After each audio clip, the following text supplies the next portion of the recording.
Next we are talking about area under curve. जिस process से हम लोग इसको कैलकुलेट करते हैं उसका नाम हम लोग बोलते हैं क्वाड्रेचर। तो चाहो तो लिख लो, बाकी इसका यूज़ आता वाता है नहीं, बट फिर भी कहीं अगर यूज़ आ जाए, दिख रहा हो कुछ, तो ऐसा घबराने वाली बात नहीं। तो लिखना the process of finding area under curve, the process of finding area under curve, the process of finding area under curve is called as, is known as curvature, is known as quadrature, is known as quadrature। ठीक है, बाकी concept wise तो एक line का ही है कि ये curve दिया हुआ है, ये दोनों लाइंस दी हुई हैं, एक एक्स एक्सिस दिया हुआ या फिर एक्स एक्सिस की जगह कोई वाई एक्सिस आ जाए, वाई एक्सिस की जगह कोई एक और कर्व आ जाए, हो सकता है वो जो दो ऑर्डिनेट मैंने जो बताया उसकी जगह कोई दो इंटरसेक्शन पॉइंट आ जाए। तो मतलब बस हम लोग बोलेंगे कि कर्व चेंज होगा और ये सारे सिचुएशंस चेंज होंगे, बाकी जो एरिया निकालने के तरीके हैं वो ऐसे ही रहेंगे जो मोर और लेस हमने डेफिनेट इंटीग्रेशन में कवर कर रखा है। समझ में आएगा? तो चाहो तो लिखो द एरिया बाउंडेड बाई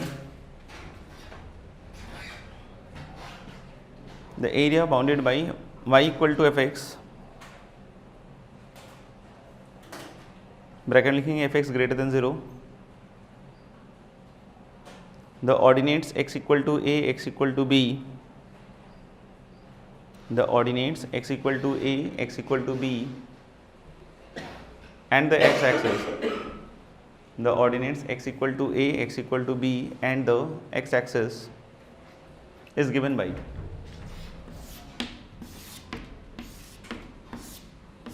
इस तरह का कि y equal to f x हमेशा पॉजिटिव है, और ये प्रूव भी कर रखा था डेफिनेट इंटीग्रेशन है मेरे ख्याल से। x इक्वल टू ए और ये क्या हो गया x इक्वल टू बी, और ये क्या हो गया x एक्सिस। तो it is talking about this area. तो दिस एरिया अगर हम लोग इसको a से डिनोट करें तो this will be given by integral a to b, already prove किया हुआ है क्लास में, fx dx। ठीक है, तो तब है जब fx कैसी क्वांटिटी है? पॉजिटिव। बट अगर fx पॉजिटिव भी है नेगेटिव भी है, समझ में आ गया? तो अगर इस तरह का कुछ केस है, ठीक है, और हम लोग बोलेंगे कि अब कोई पूछ रहा है area bounded by, given by के बाद ये लिख लिया हो तो आगे एक लाइन लिखना, but if f x is positive as well as negative in the given interval, but if fx is positive as well as negative in the given interval as shown in the figure,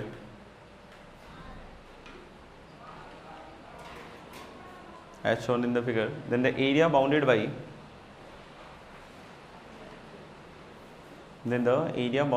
y equal to fx, then the area bounded by y equal to fx, the ordinates x equal to a, x equal to b, the ordinates x equal to a, x equal to b, and the x axis is given by। अब अगर इस तरह का कुछ situation है, ठीक है ना, जैसा ग्राफ में दिख रहा होगा, ठीक है, तो इस केस में पहले ही बता चुका हूँ कि ऐसा नहीं कि integral a to b f x d x लिख लें, उस केस में वो डेफिनेट इंटीग्रल की वैल्यू होगी, वो एरिया नहीं होगा। एरिया में बताया था कि this must be entered always positive. तो हो सकता है आपको ये जो पॉइंट्स हैं इनके बारे में बात करनी पड़ जाए। तो C1, C2 और C3 अगर हम इसके पॉइंट्स मानते हैं तो हम लोग बोल रहे हैं क्या कि जो एरिया अब दिया जाएगा that is integral a to C1 क्या f x d x plus modulus of क्या लिखना पड़ेगा आपको, इंटीग्रल C1 से C2 F x d x. और अगर मॉडुलस नहीं लगाना चाहते तो आपको ऑलरेडी पता है कि नेगेटिव है, तभी मॉड लगाया था। तो ऑब्वियस आती है कैसे ओपन होगा विद माइनस साइन। तो आप चाहो तो माइनस भी लिख सकते हो, इंटीग्रल C1 से C2 F x d x plus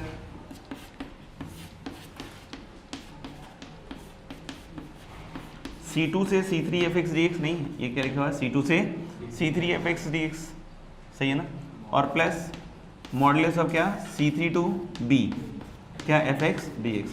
तो फिर ट्रीटमेंट जो है थोड़ा डिफरेंट हो जाएगा और आपको मॉडुलस का यूज़ करना पड़ेगा, या डायरेक्टली जो नेगेटिव एरियाज हैं उसको आप माइनस के साथ एंटर कराएं तो अपने आप क्या हो जाएगा, पॉजिटिव। तो this is how you will calculate area. लिख लिया, आगे बढ़े।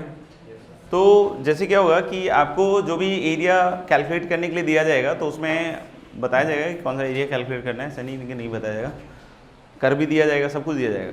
बहुत बार क्या होगा कि it will be now your observation, ठीक है ना, मतलब ये जो पार्ट है अब आगे का ये अपने ऊपर है, ठीक है, कि एक तो है कि हम area with respect to x calculate कर रहे हैं, नहीं, but sometimes you will see कि जो डायग्राम बना या जो कुछ भी बना उसमें विथ रिस्पेक्ट टू एक्स की जगह with respect to y area calculate करना थोड़ा आसान है।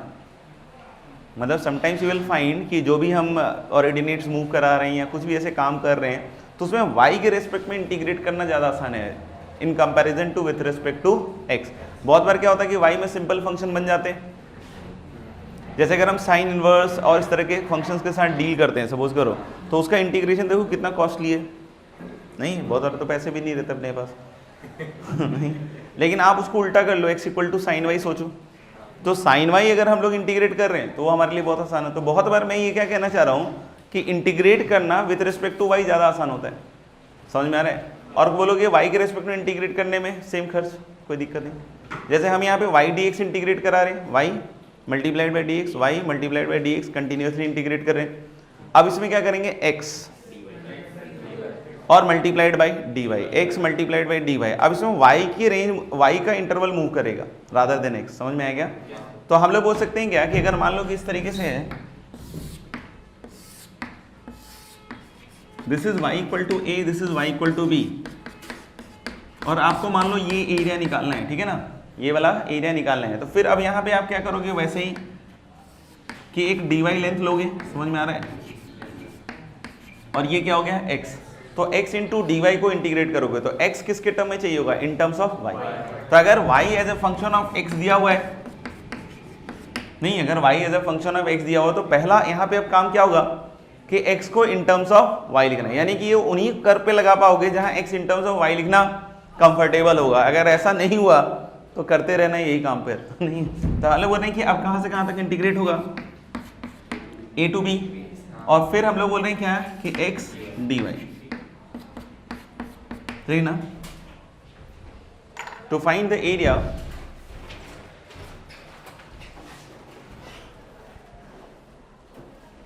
to find the area bounded by the curve x equal to gy, to find the area bounded by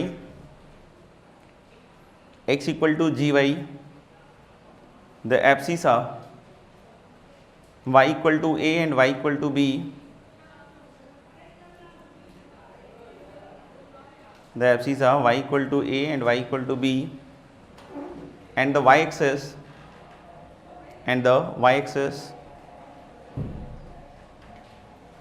as shown in the diagram is given by, integral a to b is given by a equals integral a to b gy dy। ठीक है सब लिए। फिर से वही सब है कि अगर वाई एक्सिस को, जैसे अभी तो हमने पूरा का पूरा कर्व इधर ले रखा है तो ये तो पॉजिटिव ही आएगा, कोई दिक्कत नहीं है, क्योंकि ये जो भी एक्स कैलकुलेट करो सब पॉजिटिव है, नहीं। फिर से अगर ये क्रॉस करके अगर इधर जाता है तो फिर से आपको तोड़ना पड़ जाएगा, नहीं समझ में आया कि इधर वाला तो पॉजिटिव होगा और उधर वाला अगर नेगेटिव है तो उसको किसके साथ एंटर कराना पड़ेगा, माइनस साइन के साथ, समझ में आएगा, या मॉडुलस लेके, ठीक है ना। तो मेरे ख्याल से क्लियर है कि इसमें भी किस तरीके से टैकल करना है, ठीक है। नेक्स्ट लिखना area, next thing area bounded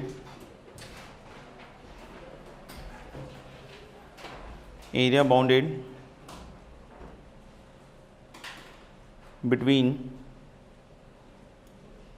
two curve।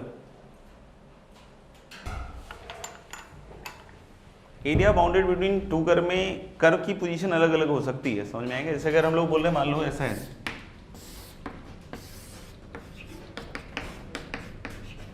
पहले एक ऐसा केस ले लेते हैं कि this curve is y equal to fx, this curve is what y equal to gx। तो we have to find the area bounded by the curves y equal to fx, y equal to gx and ordinates x equal to a, x equal to b।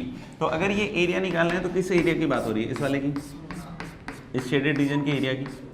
तो बोले कि जो area है this is integral a to b, और मैं क्या कह रहा हूँ कि f x minus g x, क्योंकि अगर आप सोचोगे तो एफ एक्स डी एक्स क्या आएगा, नहीं, एफ एक्स डी एक्स इसके नीचे का पूरा एरिया आएगा, और a to b g x d x करोगे तो ये इसके नीचे का एरिया आएगा। तो अगर मैं इसमें ये एरिया घटा दूँ तो जो रिक्वायर्ड या शेडेड रीजन का एरिया है वही तो आएगा। यानी इसको अपन कैसे लिख सकते हैं, integral a to B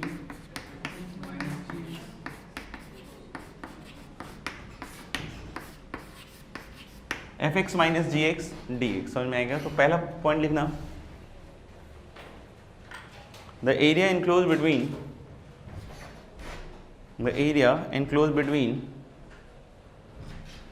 y equal to f x, y equal to g x and the ordinates x equal to a and x equal to b as shown in the diagram is given by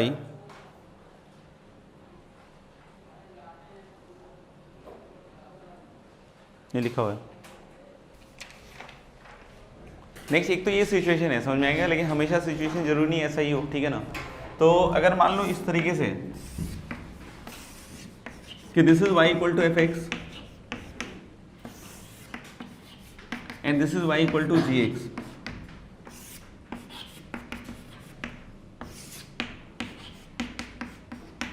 और ये line है x equal to a x equal to b. फिर से हम लोग को निकालना है area enclose between f x g x and the ordinates x equal to a x equal to b, और तुम्हारी इन्फॉर्मेशन के लिए से मान लो कि c,0 दे दिया मैंने, ठीक है ना।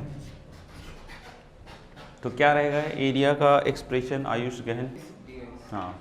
तो हम लोग ध्यान रखें कि a to b f x minus g x d x ही आएगा, मतलब ये इधर काटे नहीं काटे कोई फर्क नहीं पड़ने वाला, कॉमन सेंस है। अगर तुम ए टू सी वैसे का तोड़ के देखना चाहो, देखो ए टू सी में तो F x minus g x बोला तुमने, सी से बी में ऊपर वाला जो एरिया आएगा वो एफ एक्स डी एक्स से आ जाएगा, और ये वाला जो एरिया आएगा वो सी से B minus g x d x होगा, तभी वो कैसा एरिया देगा, पॉजिटिव। तो अल्टीमेटली क्लब होके तो वो F x minus g x ही बन गया ना।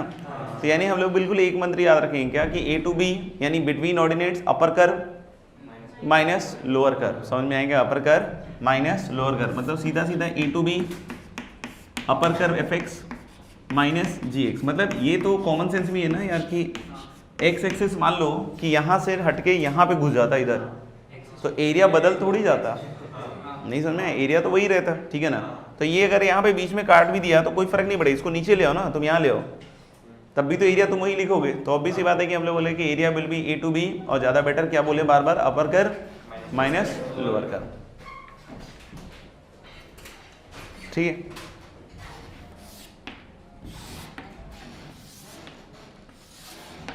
मतलब अगर इस तरीके से भी वो इंटरसेक्ट किया हुआ है, ठीक है ना, और ये y equal to f x है और ये y equal to g x है, समझ में आएगा, और ये मान लो कि तुम्हारा x इक्वल टू ए वाला इंटरसेक्शन और ये x इक्वल टू बी।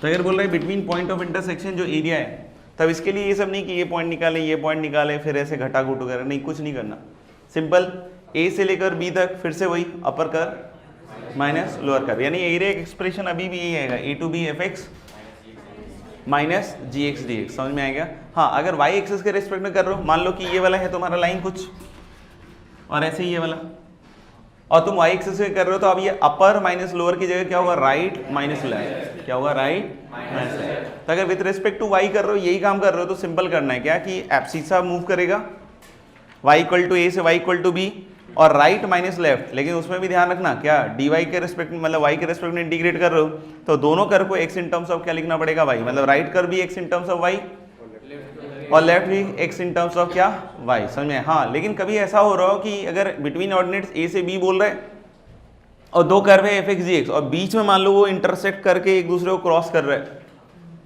नहीं, तो वैसा नहीं कि सीधा वैसे, हाँ मंत्र तो वही है अभी भी, लेकिन हाँ अब a से वो जो इंटरसेक्शन पॉइंट है वहाँ रुकना पड़ेगा, ठीक है। मान लो कि ऐसे था एफ एक्स और ऐसे जी एक्स था, तो इधर इस इंटरसेक्शन पॉइंट से पहले तो अपर कर्व कुछ और है, लोअर कर्व कुछ और है, और इसके आगे अपर और लोअर चेंज हो गया, तो ऑब्वियस सी बात है कि हम लोग को उसके बाद तोड़ना पड़ेगा दो पार्ट में, ठीक है ना। तो उस तरीके से एक्ट करेंगे, चाहो तो लिख लो जो भी लिखना हो, लिख लिया, आगे बढ़े। लिख लो तो कुछ स्टैंडर्ड एरियाज हैं कुछ कर्व के, ठीक है ना, तो उसको याद रखने से बस यही कि अपन उसको डायरेक्टली अप्लाई कर सकते हैं, ठीक है ना। तो लिखना सम स्टैंडर्ड एरियाज और ब्रैकेट में आप लिख सकते हो to be remembered, some standard areas और ब्रैकेट लिख सकते हैं टू बी रिमेंबर्ड। पहला लिखेंगे इसमें एरिया बाउंडेड बाई, दो पैराबोला है, area bounded by y square equal to 4ax and x square equal to 4by। Area bounded by y square equal to 4ax and x square equal to 4by। बताओ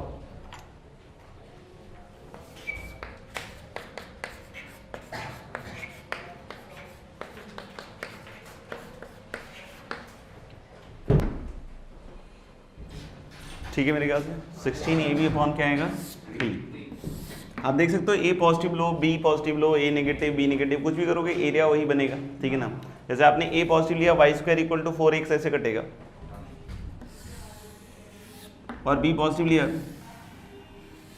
तो x square equal to 4by ऐसे कटेगा। समझ में आएगा?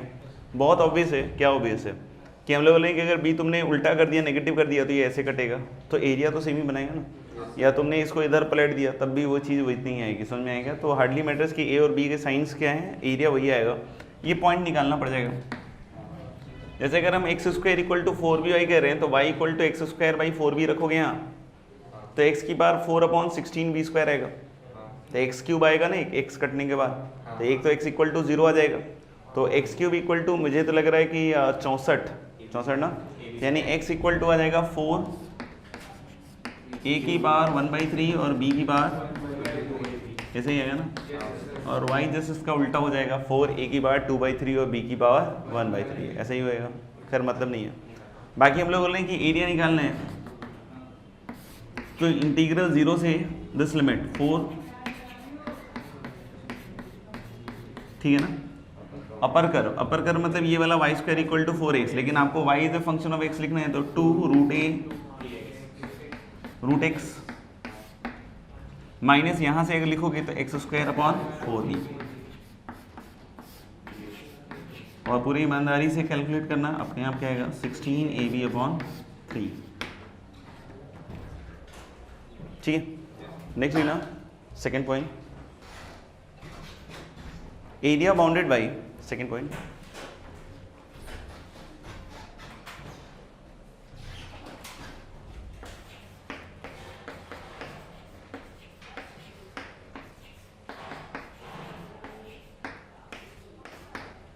Area bounded by y square equal to 4ax and y equal to mx।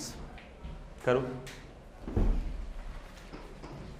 Y square equal to 4x and y equal to mx। तो फिर से भैया ए पॉजिटिव लो चाहे नेगेटिव लो कुछ भी हो ये कटेगा उतना ही, और y इक्वल टू mx अगर अपन लेते हैं, समझ में आएगा, तो इस तरीके से मान सकते हो। फिर से जैसे आपने x को यहाँ पे क्या रखा y/m, या सॉरी उल्टा रखते हैं ना, y इक्वल टू mx रखोगे तो ये पॉइंट x आ जाएगा कितना 4a अपॉन m स्क्वायर। समझ में आएगा? y कोऑर्डिनेट निकालने की इच्छा हो देख लेना। बाकी हम लोग बोले कि 0 से अपर कर, फिर से Y square equal to 4x वाला है तो 2√a और माइनस मेरे ख्याल से तो क्या हो जाएगा mx dx। फिर से आप कायदे से इंटीग्रेट कर लीजिएगा 8a² अपॉन 3m³। और भी दो हैं तो फिर अपन अगली क्लास में देख लेते हैं। कहाँ तक हो गया था? AUC चल रहा था ना, तो आ गया था शायद 8a² अपॉन 3m³। नहीं, थर्ड पॉइंट है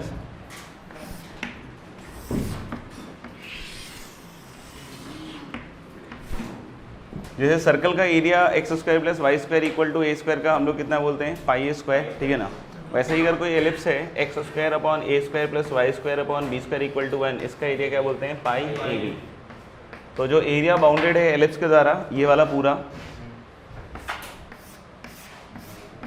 this area is pi a b, इसको प्रूव करके देख लो, लिखना third point, the area bounded by the ellipse x square upon a square, the area bounded by the ellipse x square upon a square plus y square upon b square equal to 1 is given by, लिखा हुआ है capital A equals pi a B.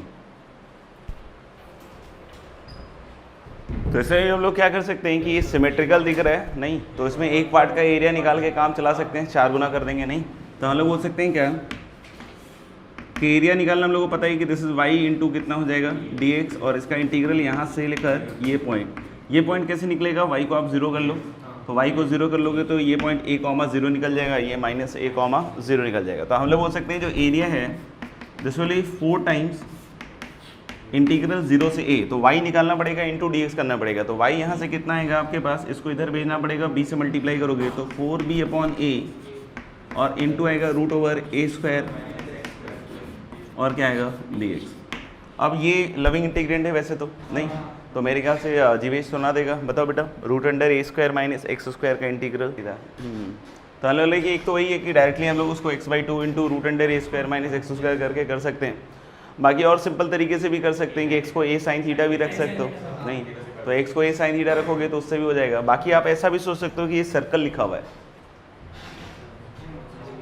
नहीं समझ में आया, ये जिसको हम इंटीग्रेट कर रहे हैं उस पार्ट को हटा दो, तो ये क्या लिखा हुआ है सर्कल, क्योंकि आप root under a square minus x square को अगर y मान रहे हैं तो x square plus y square equal to a square हो गया, तो what is this root under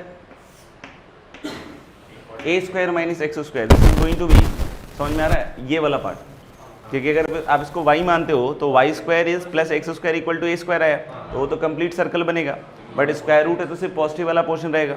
इसमें भी ये कहाँ से कहाँ तक इंटीग्रेट कर रहा है, 0 से a, मतलब ये, तो यानी कि तो क्वाड्रेंट का एरिया आ गया, क्वाड्रेंट का एरिया पाई स्क्वायर बाई 4, तो जब आप पाई स्क्वायर बाई 4 लगाओगे तो मेरे ख्याल से डायरेक्टली इसको लिख सकते हो 4b by a into pi square by 4, तो 4 गया, एक a गया, and this will give you what, pi a b. तो ऐसे जनरली एरिया में क्या है कि इंटीग्रेशन कम से कम यूज़ करो तो बेटर रहेगा, क्योंकि टाइम आपका बचेगा। और बोलोगे कम से कम कितना, तो ऑब्वियस आता है कि सर्कल है नहीं, एलिप्स है, इस तरह का अगर कुछ सिमेट्रिक पार्ट आ रहा है, समझ में आ गया, हाँ अब सर्कल में भी आया कि नहीं भाई यहाँ से यहाँ तक करना है, तो फिर उसमें भी आपको इंटीग्रेशन पे तो जाना पड़ सकता है, लेकिन फिर भी अपन देखें कि वो किस तरीके का एरिया निकालने के लिए, स्ट्रेट लाइन है नहीं, तो इस तरह के केसेस में हम लोग को कोशिश करना चाहिए कि भाई जो हम लोग नॉलेज है एरिया का नॉर्मली निकालने का, ठीक है ना, उसका यूज़ करें तो बेटर रहेगा, समझ में आएगा। अभी हम लोग नेक्स्ट एक पैराबोला के लिए भी देख रहे हैं ऐसा ही कुछ एक्टिविटी कि we are taking the simplest parabola y square equal to 4x type, ठीक है ना। आप वैसे ये प्रॉपर्टी जो पैराबोला की भी बोल रहे हैं ये किसी में भी लगा सकते हो, मतलब किसी भी, मतलब पैराबोला में, समझ में आएगा। तो जैसे ये y square equal to 4x अपन को जाना पहचाना कर्व है, ठीक है ना। अभी हम लोग बोल रहे हैं क्या कि ये जो पैराबोला है, और मान लो कि इसको बोलते हैं एक्सिस, जैसे हम लोग को याद हो एक्सिस ऑफ सिमेट्री, जैसे हम y equal to x square plus b x plus c भी देखते थे, तो x equal to minus b by 2 है, बोल दो एक्सिस ऑफ सिमेट्री, समझ में आएगा। तो ऐसे ही यहाँ पे y equal to 0 is the axis of symmetry, तो पैराबोला का कोई ना कोई एक्सिस ऑफ सिमेट्री होगा, उसके कोई भी परपेंडिकुलर लाइन ले लो, take any line perpendicular to the axis of symmetry of the parabola. तो अगर मैंने ऐसे कोई एक लाइन ले ली, समझ में आएगा, तो अगर कोई बोलता है क्या कि व्हाट इज दिस एरिया, नहीं समझा, व्हाट इज दिस एरिया, तो हम लोग बोल रहे हैं क्या कि ये जो भी लाइन ऑफ सिमेट्री के परपेंडिकुलर जो लाइन थी और उसका जो पॉइंट ऑफ इंटरसेक्शन था पैराबोला के साथ, और इसको बोलते हैं हम लोग वर्टेक्स, क्या बोलते हैं, वर्टेक्स। तो जो टेंजेंट एट द वर्टेक्स है, तो ये जो पॉइंट ऑफ इंटरसेक्शन है, अगर इसको हम टेंजेंट ऑफ जो भी है एट द वर्टेक्स पे परपेंडिकुलर यहाँ से ड्रॉप करें तो एक रेक्टेंगल बनेगा, समझ में आया क्या। क्या हम लोग बोले पैराबोला, उसका एक्सिस ऑफ सिमेट्री, उसके परपेंडिकुलर हम लोगों ने क्या है लाइन बनाई, दो पॉइंट ऑफ इंटरसेक्शन मिलेंगे, उन दोनों से टेंजेंट एट द वर्टेक्स पे क्या ड्रॉप कर दिया, परपेंडिकुलर, तो you will get a rectangle, समझ में आएगा। तो हम लोग बोल रहे हैं कि ये जो एरिया है shaded, this shaded area is equal to 2/3 of the area of this rectangle.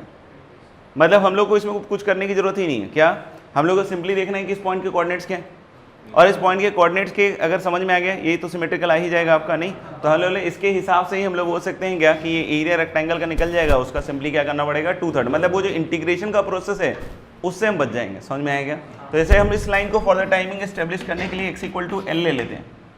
क्या ले लिया? x इक्वल टू एल, और पैराबोला तो यही है।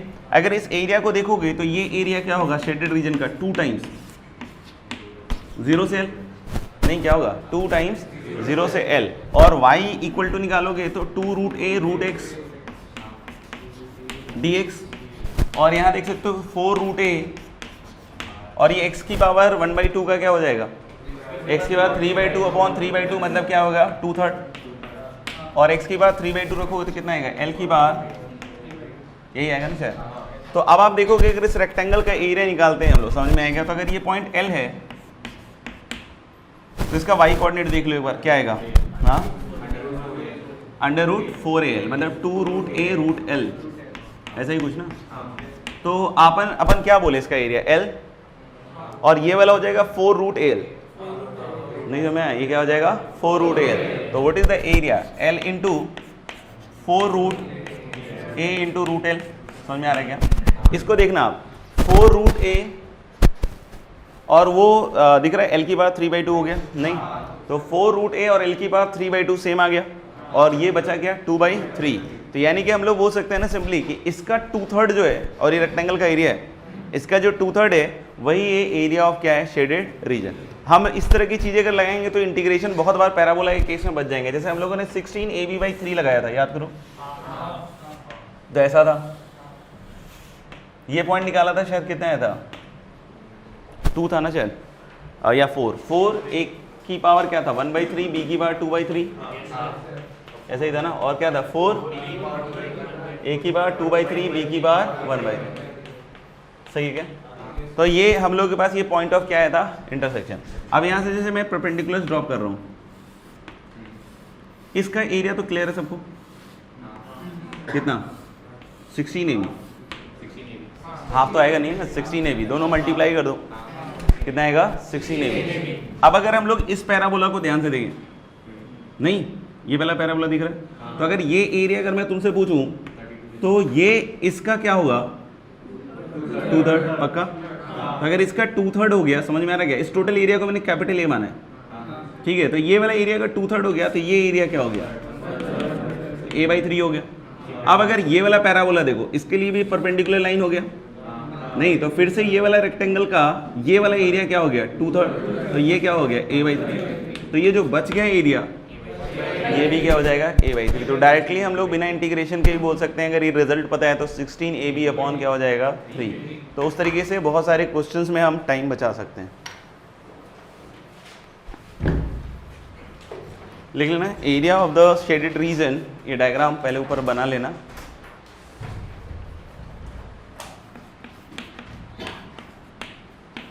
Equals 2/3 the area of the rectangle ABCD।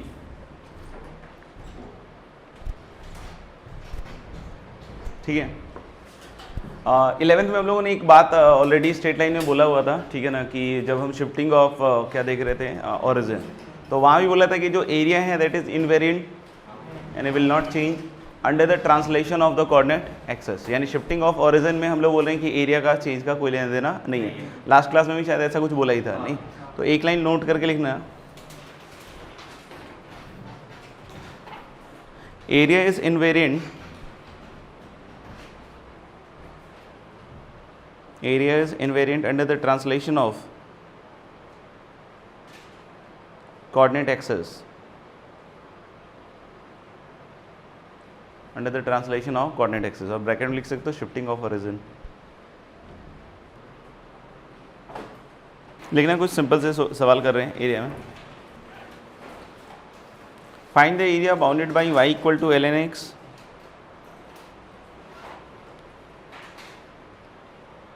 find the area bounded by y equal to ln x,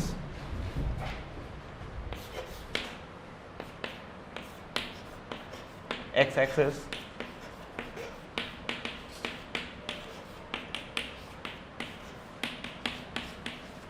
and the ordinates x equal to e and x equal to 1 upon e ln x, x axis and the ordinates x equal to e and x equal to 1 upon e। आगे सबका आगे बढ़े फिर। Next लिखिएगा 2 minus 2/e, क्योंकि obvious आता है y equal to ln x अगर आप प्लॉट करते हो तो आपको दिख जाएगा कि 1/e से 1 तक नहीं नेगेटिव रहेगा, तो ये 1/e हो जाएगा और ये क्या हो जाएगा आपका e। तो हम लोग कहाँ से कहाँ तक इंटीग्रेट करेंगे, पहले 1/e से 1 और किसको इंटीग्रेट करें, माइनस ln, क्योंकि area will be considered what positive, plus 1 से e क्या ln x dx। तो इसको सही से इवैल्यूएट करोगे तो वही आएगा 2 माइनस 2/e। ठीक है, आगे बढ़ते हैं। Find the area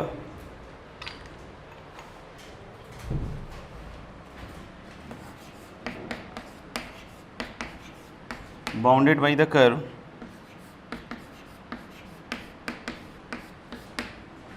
find the area bounded by the curve x equal to 2y minus y square and y axis। ठीक है, तो इसमें हम लोग देख सकते हैं कि अगर ये जैसे कर्व है x equal to 2y minus y square, तो ये भी ऐसे एक तरीके से तो देखोगे तो ये पैराबोला दिखेगा आपको, ठीक है ना। और x equal to 2y minus y square में ये नेगेटिव है, तो जैसे ये दिख रहा होगा आपको कि y equal to x square plus b x plus c, ऐसा जब a पॉजिटिव होता है और a नेगेटिव तो ऐसा, तो अब x और y रोल इंटरचेंज कर रहा है, तो ये ऐसे वाला पैराबोला हो जाएगा। और ये 0 और 2 से पास करेगा, मतलब कुल मिला के ऐसे, नहीं समझ में आया। तो हम लोग सिंपली बोल सकते हैं क्या कि अगर अपन को ये एरिया बोल रहे हैं निकालने के लिए, तो इसका 2/3 नहीं, तो ये पॉइंट क्या हो गया 0,2 नहीं, और ये पॉइंट कैसे आ जाएगा, इसको डिफ्रेंशिएट कर लो तो या 1, मेरे ख्याल से 1 ऐसे ही आएगा ना शायद, -1, हाँ वही -b। तो इस वाले का एरिया का निकालोगे दिस इज 1 × 2, तो ये टोटल 2 आ गया, और उसका ये कितना अपन को चाहिए 2/3, तो that is going to be word simply 4/3, 4/3। Next question,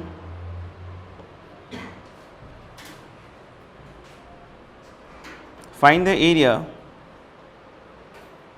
enclosed between y equal to sin x, find the area enclosed between y equal to sin x comma y equal to cos x and y axis in the first quadrant, find the area enclosed between y equal to sin x, y equal to cos x and y axis in the first quadrant।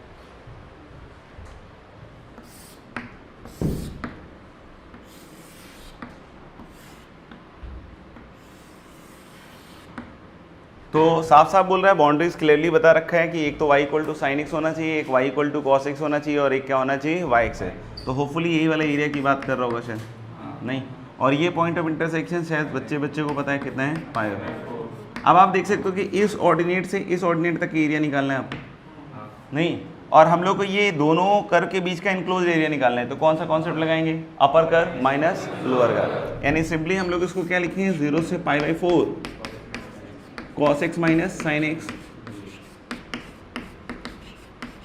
dx। तो मेरे ख्याल से दोनों integration शायद possible है, नहीं तो ये कितना आएगा आपका √2 - 1। Compute the area enclosed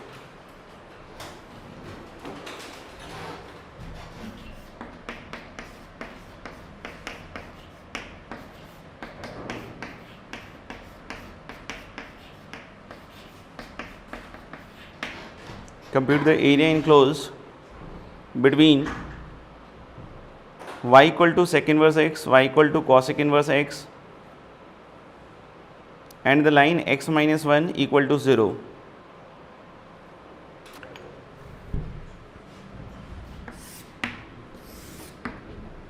y equal to sec inverse x, cosec inverse x सबका पता है कि 1 के आगे और ऐसा रहता है।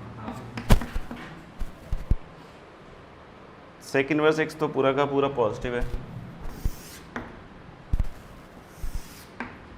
ये वाला हम लोग बोल सकते हैं कि 1 पे जैसे सेक इनवर्स 1 देखोगे तो ये शायद 0 से ही चालू होगा, पर ये -1 पे, और कॉसेक इनवर्स एक्स का देखोगे तो 1 पे शायद ये π/2 से चालू होगा, ये कॉसेक इनवर्स एक्स है, ठीक है ना। और -1 पे -π/2 से, तो area bounded by these two curve and x minus 1 equal to 0, तो ये लाइन आएगी। तो ये तीनों बाउंड्री वाला तो ये है, और इसी का क्या पूछ रहा है आपसे, एरिया। तो अगर हम एरिया को अगर देखें तो हम लोग बोल सकते हैं ये पॉइंट निकाल सकते हैं, ये क्या हो जाएगा √2। तो एक तो सिंपली है कि 1 से √2 कर लें, अपर कर्व कौन सा हो गया, कॉसेक इनवर्स x और minus sec inverse x। Cosec inverse x को भी लिख सकते हैं आप π/2 माइनस सेक इनवर्स x, तो that will become π/2 minus sec inverse x और 2 सेक इनवर्स x। तो फिर उसके बाद वो कर सकते हो, ठीक है। तो एक तो x एक्सिस के रेस्पेक्ट में सोच सकते हो, दूसरा कॉमन सेंस अगर है तो y के रेस्पेक्ट में देख लो। y के रेस्पेक्ट में अगर देखोगे तो इस वाले एरिया का डबल होगा, नहीं ये वाला जो शेडेड एरिया है इधर वाला क्या होगा, सेम, लाइन ऑफ सिमेट्री है। √2 पे इसकी वैल्यू क्या रहेगी, π/4। तो हम लोग बोल सकते हैं क्या कि ये जो है, नहीं ये कौन सा कर्व है, सेक इनवर्स, ठीक है ना। तो हम लोग बोल सकते हैं कि 0 से π/4, अब y के रेस्पेक्ट में बोल रहा हूँ, तो x को इन टर्म्स ऑफ y लिखोगे तो कितना लिखोगे, सेकेंड y, और माइनस हम लोग देख सकते हैं क्या कि इस रेक्टेंगल का एरिया, तो that is going to be π/4, नहीं that is going to be π/4, और इसका क्या होगा टोटल का ट्वाइस। नहीं समझ, ये जो शेडेड रीजन है ये निकाल लिया, और हम लोग कैसे निकाल सकते हैं कि इसका y एक्सिस के रेस्पेक्ट में एरिया निकाल लिया और माइनस ये वाला एरिया कर लिया, 1 इंटू कितना π/4, और उसका क्या कर दिया डबल। अब सेकेंड y का इंटीग्रेशन, नहीं ये तो आता होगा, हाँ ln second y plus tan y। अब π/4 रखोगे और 0 रखोगे और दोनों को सब्ट्रैक्ट करोगे तो मेरे ख्याल से वही आ जाएगा ln √2 प्लस 1, और उसका 2 टाइम्स हो जाएगा, तो मेरे ख्याल से आ जाएगा। तो आपको हमेशा जज भी करना चाहिए कि किसके रिस्पेक्ट में एरिया निकालें, कहाँ सिमेट्री है, ताकि कम से कम कैलकुलेशन में हम लोग जल्दी जल्दी कैलकुलेट करके बताएं।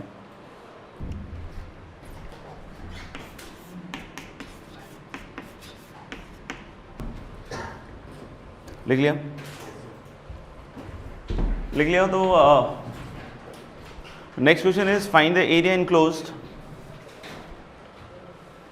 Find the area enclosed by y equal to 9 minus x square and the coordinate axis. Find the area enclosed by y equal to 9 minus x square and the coordinate axis.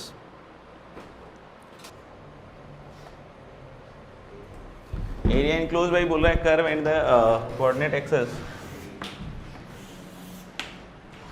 तो ये curve है, ठीक है ना, और coordinate axis का मतलब होता है x axis as well as y axis. तो अगर आप area bounded by the curve and the बोल रहे हो कोऑर्डिनेट एक्सिस, तो या तो ये वाला पोर्शन होगा या फिर ये, दोनों में से दोनों नहीं हो सकते, ठीक है। अगर दोनों ले लिया तो that is area bounded by the curve and the x axis हो गया, ठीक है ना। तो अगर कोऑर्डिनेट एक्सिस वाली बात अगर अपन को सोचनी है तो इसमें एक्स एक्सिस, वाई एक्सिस और कर्व तीनों आने चाहिए। तो अगर x axis, y axis, curve, तो किसी एक पार्ट का एरिया ही विल बी द आंसर, ठीक है ना।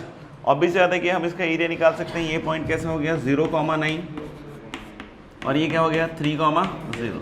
तो मेरे ख्याल से ये आपको दिख रहा होगा कि इसका एरिया कितना हो जाएगा, 6 × 9 कितना हो जाएगा 54, ये है ना। और उसका 2/3 कर लो और उसका भी आधा करना होगा शायद, यही आएगा ना शायद। तो मेरे ख्याल से 1/3 कर लो 54 का, तो that is going to be 80। तो the answer will be 80। Curves y equal to sin x and y equal to cos x, curves y equal to sin x and y equal to cos x intersect each other, curves y equal to sin x and y equal to cos x intersect each other at infinite number of points, intersect each other at infinite number of points, cheating कर रहा है, enclosing regions of equal areas, intersect at each other at infinite number of points, enclosing regions of equal areas, compute the area of one such equal region.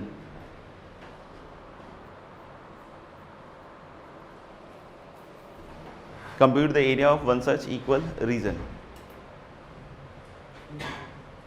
क्या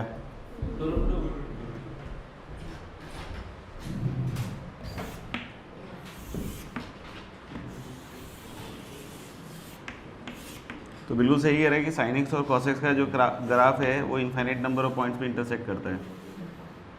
बहुत बढ़िया लगा ऐसे कुछ। And this is enclosing area of equal regions like this, नहीं तो इसमें से किसी एक का हम लोग को बोल रहा है क्या कि एरिया फाइंड आउट कर लो। तो ये तो बहुत क्लियर है कि ये पॉइंट हो गया 5/4 और ये क्या हो गया 5/4। तो एक तो सिंपली है कि हम लोग इंटीग्रल कर लें क्या 5/4 से 5/4, मतलब ये कर लो सिंपल। और क्या upper curve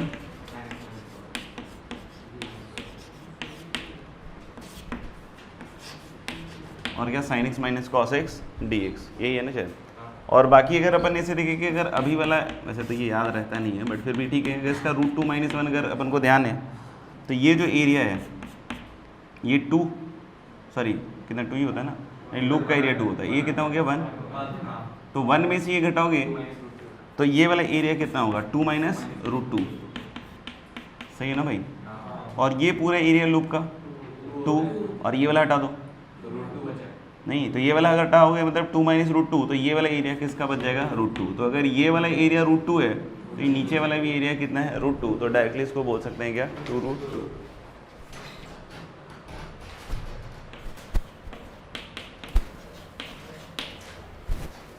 next question, find the area of the reason,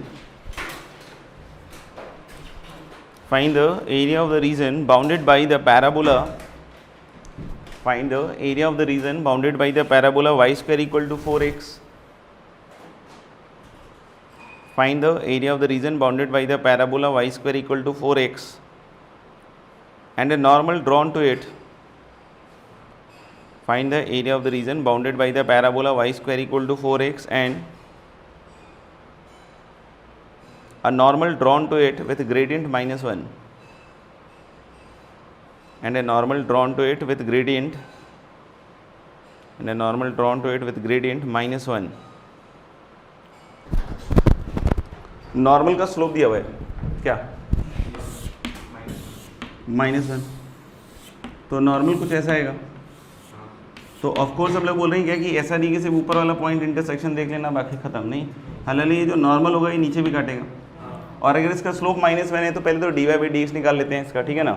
तो जब इसका आप dy/dx निकालोगे तो कितना आएगा 2y dy/dx इक्वल टू कितना हो जाएगा 4। और अगर नॉर्मल का स्लोप -1 है तो टेंजेंट का स्लोप क्या हो गया 1, तो 1 जैसे ही रखोगे तो y की वैल्यू मेरे ख्याल से तो क्या आएगी 2। अगर y 2 आ रहा है तो x 1, ये पॉइंट निकालना पड़ेगा। तो या तो चाहो तो आप पहले नॉर्मल लिख लो, नहीं तो नॉर्मल का स्लोप -1 और इससे पास कर रहा है तो x + y = 3, तो x + y = 3 ये नॉर्मल की इक्वेशन आ गई। अब आपको क्या करना है, ये दूसरा वाला पॉइंट निकालना पड़ेगा। तो y = 3 - x रख दो तो मेरे ख्याल से ये कितना बन जाएगा शायद, या जो भी x को रख लो 3 - y तो कितना आएगा y² -4y और प्लस क्या हो जाएगा 12, यही होगा ना शायद, +4y होगा ना। y को हमने कितना रखा इसमें, x को कितना रखा अपन ने 3 - y, तो ये शायद प्लस होगा और ये क्या होगा माइनस। तो y की एक वैल्यू 2 है और -6 हो जाएगी शायद, और ये शायद 9 होगा, नहीं tan का क्या आ गया -6। आपको पहले x के रेस्पेक्ट में करो तो बेकार है, मतलब टाइम लगेगा। ज़्यादा बढ़िया क्या है y के रेस्पेक्ट में, y के रेस्पेक्ट में कहाँ से चालू करोगे -6 से कहाँ तक 2 तक, और राइट कर मतलब ये x को इन टर्म्स ऑफ y लिखना है तो कितना आएगा 3 - y, और माइनस क्या होएगा लेफ्ट कर, तो x को इन टर्म्स ऑफ y,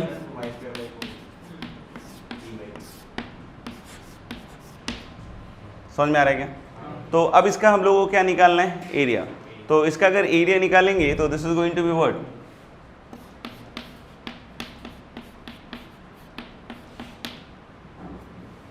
8 का क्यूब कितना होता होगा 512, नहीं तो ये हो जाएगा आपके पास कितना 128, और एक 2 से और काट लो तो दिस विल कम आउट 64/3, नहीं तो अगर हम लोग कोई पैराबोला है इसके रूट्स अगर अल्फा बीटा है मान लो, और ये पैराबोला है आपका ax² + bx + c जिसके रूट्स क्या है अल्फा। लिख लिया तो कुछ और क्वेश्चंस लिख लो, ट्राई करना घर पे। अच्छा एक और पहले भी यहाँ ट्राई कर लेते हैं। Find the area of triangle.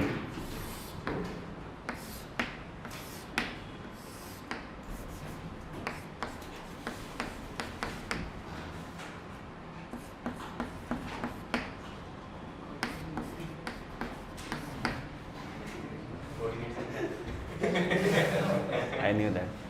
तो ये कम से कम 4 से 6 नंबर का आएगा, और जिसको फेल होना पसंद हो तो वो कोऑर्डिनेट एक्सरसाइज कर लो। नहीं, 2D ज्योमेट्री 11th होता है। अच्छा,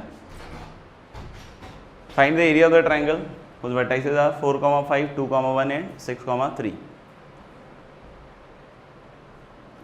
तो CBSE या जो भी ये बोर्ड एग्जामिनेशन में रहता है, ठीक है ना, ऐसा नहीं कि कोई बिहार बोर्ड या इस तरह से बोर्ड से हो तो बोलो कि सर उसके लिए क्या करना है। तो सबसे पहले समझना है कि ये वो डिटर्मिनेंट से ठीक है, एरिया अगर निकालते हो तो उसका कोई मतलब नहीं है, ठीक है ना, बस मतलब ये है कि आंसर आपको पता चल जाएगा, ठीक है ना। और फाइनली तो वही लिखना पड़ेगा, नहीं अगर उसमें गलत कर दिया तो फिर अलग बात है, ठीक है, क्योंकि उसमें भी पोटेंशियल तो रहता ही अपने पास। अच्छा, बाकी हम लोग फिर इसका एरिया कैसे निकालेंगे, तो ये इसका एरिया फिर आपको वही upper curve minus lower curve type से निकालना पड़ेगा, मतलब आपको हर एक लाइन की इक्वेशन लिखनी पड़ेगी। You will have to write the equation of all the lines। अगर उसमें गलत कर लो तो अच्छा है, फिर आपको यहाँ से यहाँ तक इंटीग्रेट करना पड़ेगा 2 से 4 एंड दैट विल बी अपर कर, मतलब ये वाली लाइन और माइनस क्या आएगी, ये वाली लाइन, और उसको पूरा इंटीग्रेट करके दिखाना है। अब इसमें नहीं कि सर मेरे को तो ट्रायंगल दिख रहा था तो हाफ बेस इंटू हाइट लगा दिया, तो वो भी लगा देगा कुछ ना कुछ जीरो देने के लिए। तो इसके बाद फिर 4 से कहाँ तक जाएगा, 6, फिर से अपर कर और माइनस क्या, लोअर कर। तो कायदे से आपको पूरा इंटीग्रेट करके दिखाना पड़ेगा। वो अलग बात है कि फाइनली आंसर आप लिख दो डिटरमिनेंट वाला, नहीं लेकिन बीच में पूरा माहौल बना के दिखाना पड़ेगा, ठीक है ना।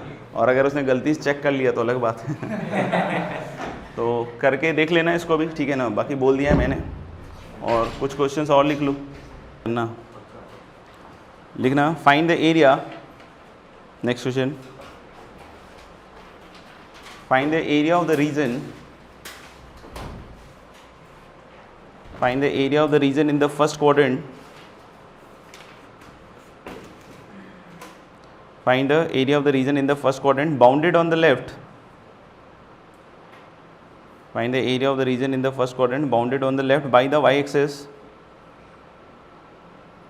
bounded on the left by the y-axis, below by the line, bounded on the left by the y-axis, below by the line y equal to x by 4, below by the line y equal to x by 4, comma above left by the curve, above left by the curve, comma above left by the curve y equal to 1 plus root x, above left by the curve y equal to 1 plus root x, and above right by the curve, and above right by the curve y equal to 2 upon root x, and above right by the curve y equal to 2 upon root x।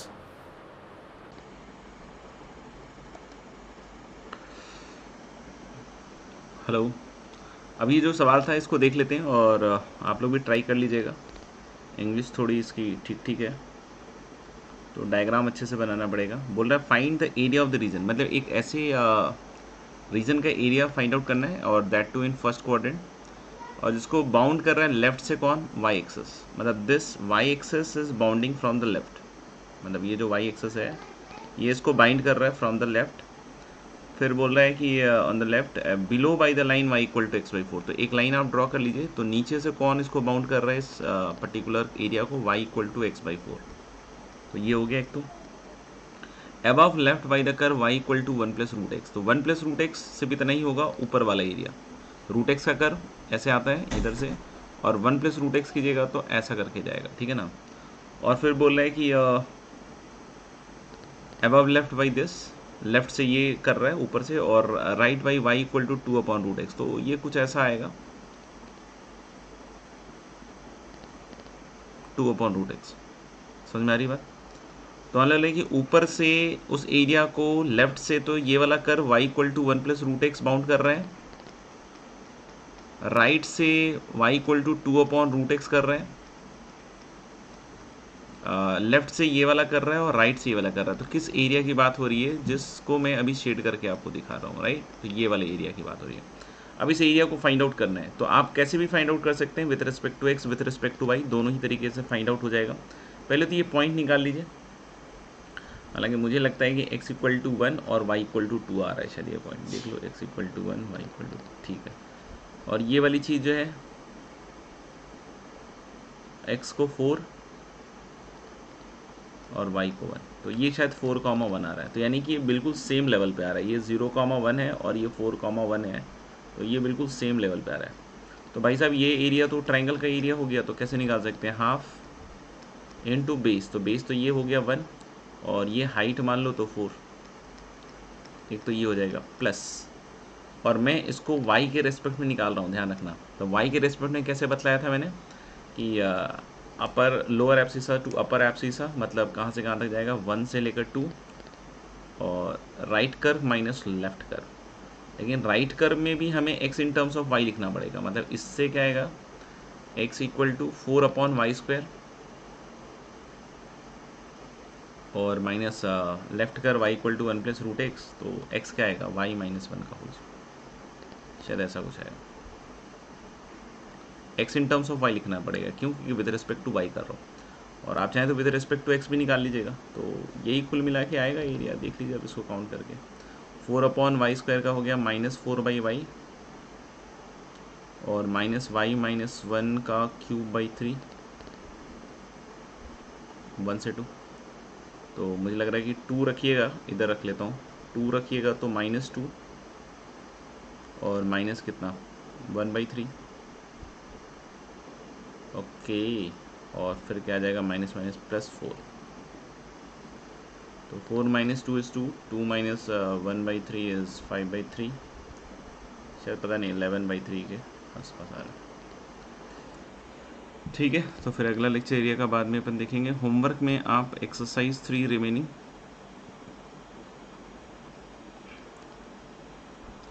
Differential equation and exercise 4 में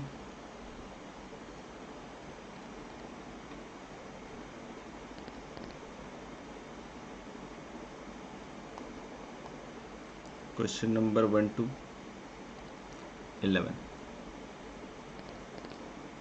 तो अभी तो differential equation की sheet चल रही है, बाकी आप जितनी जल्दी कंप्लीट कर पाएँ चीज़ों को बेटर रहेगा। हालांकि आगे चल के रिवीजन वगैरह भी करेंगे, तो इसलिए इतनी कोई चिंता की बात नहीं है। हाँ, लेकिन जितना हो सकता है मैक्सिमम एज ए चैलेंज उसको कंप्लीट करते रहिए।